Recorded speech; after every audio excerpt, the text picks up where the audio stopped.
Welcome to my YouTube channel and welcome to my kitchen. Kamusta po kayong lahat? Nandito na naman ako sa aking paboritong kitchen at meron po akong i-share sa inyo na masarap na recipe and I'm sure magugustuhan po ito ng mga anak. At syempre, buong pamilya, hindi ba? Pero bago po yan, samahan niyo muna ako. Tayo po ay may green tea.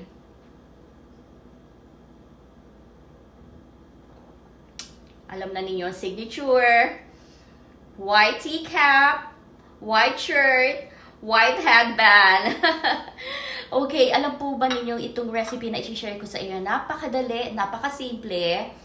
Ito po ang tinatawag ko na basmati rice. I'm sure halos lahat po sa inyo alam na po itong sinasabi kong basmati rice with turmeric. Okay, kadalasan po pagka ang ating menu ay Mediterranean, especially doon, alam po ito ng mga kaibigan ko na ibang mga content creators na nagtatrabaho sa Middle East. Syempre, basta't merong Mediterranean, yung pong tinatawag na kebab. Siyempre, ano bang katerno niyan? Ano bang partner ng kebab? Siyempre, basmati rice, hindi ba? So, ito pong gagawin ko, basmati rice with turmeric. Napakasimple pong gawin. At ipapakita ko rin sa inyo kasi meron po kaming nabili na kebab sa Costco. So, pakita ko po sa inyo. Alam niyo ba, nagulat ako nung makita ko to. Sabi ko, wow! Yung bang pwede na akong mag-stock nito sa aming freezer. At anytime na gusto naming magluto ng kebab, hindi na ako mag-order sa labas. Kasi, tignan nyo ha. Oh, ayan, ang falafel.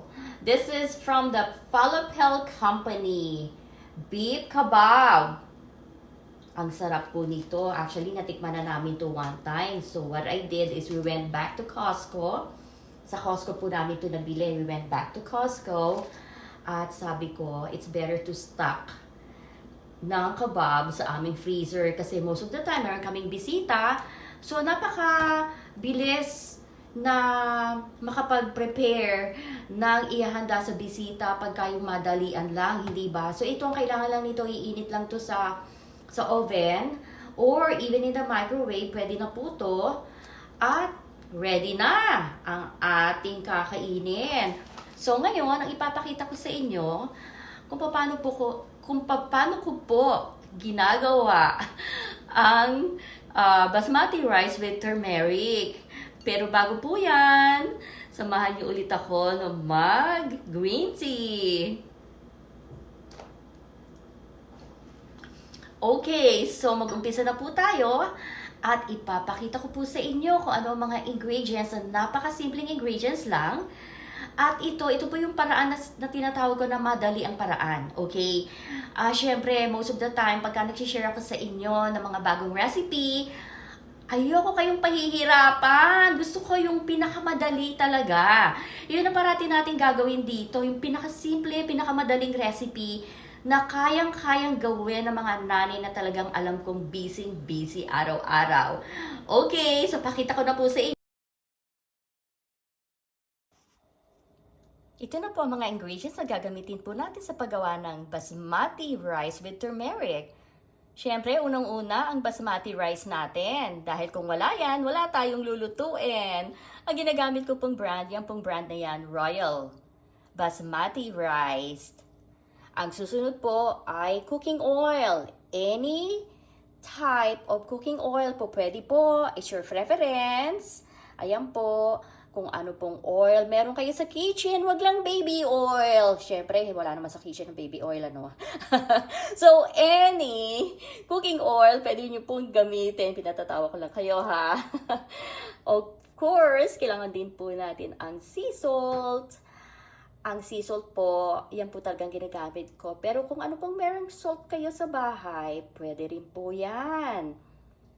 At ang star of the day, ang ating ground turmeric. Kung walang ground turmeric, hindi kumpleto ang ating ingredients. So, ipapakita ko na po sa inyo kung paano po yan Gagawin na po natin ang ating basmati with turmeric rice. Ganito po ang usually na ginagawa ko at napakadali lamang po. Siyempre, kailangan natin ng ating ground turmeric. Ito pong rice na to, nahugasan na po to. Ito po yung basmati rice natin. At ang ilalagay ko po, ito po ay 1 cup of rice lamang. Okay, lalagyan po natin ng ating ground turmeric. Ang ilalagay ko po ay 1 tablespoon. Meron po akong measuring spoon. So, 1 tablespoon lamang po. Alam niyo po ba na ang ground turmeric, nako, maganda po yan sa ating lahat. Kasi bakit po? Yan po ay maganda sa ating digestion.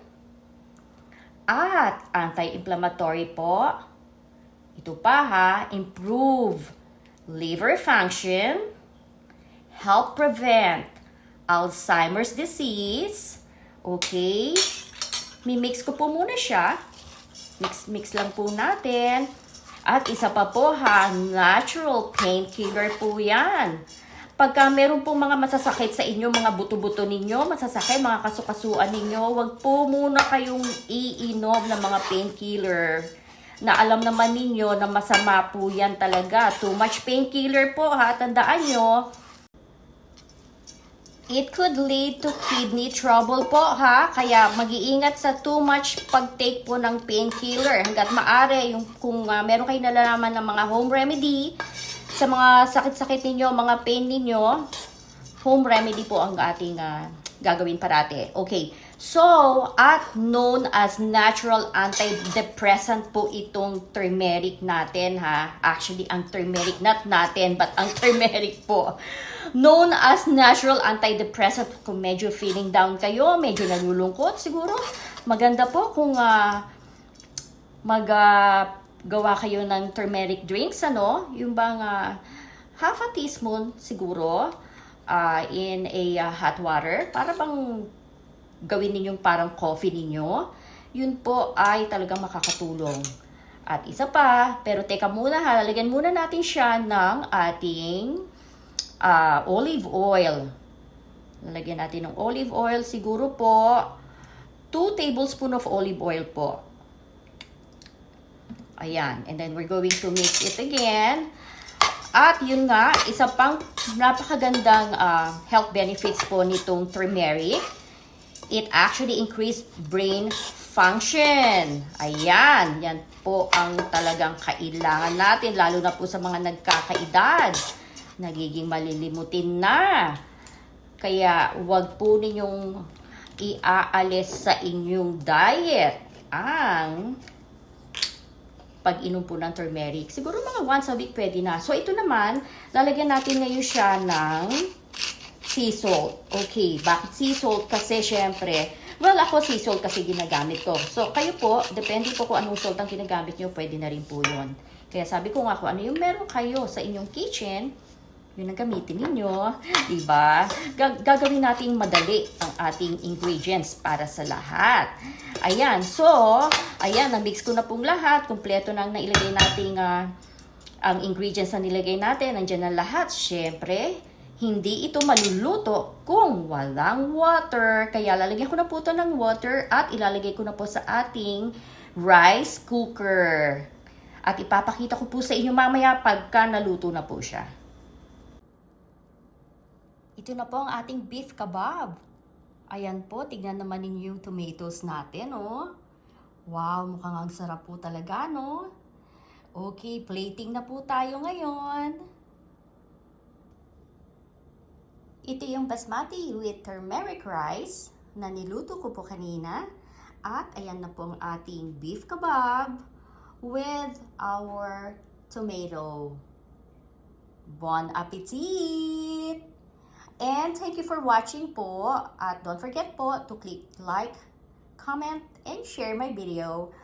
At mag-subscribe na rin po kayo. Marami pong salamat sa inyong lahat.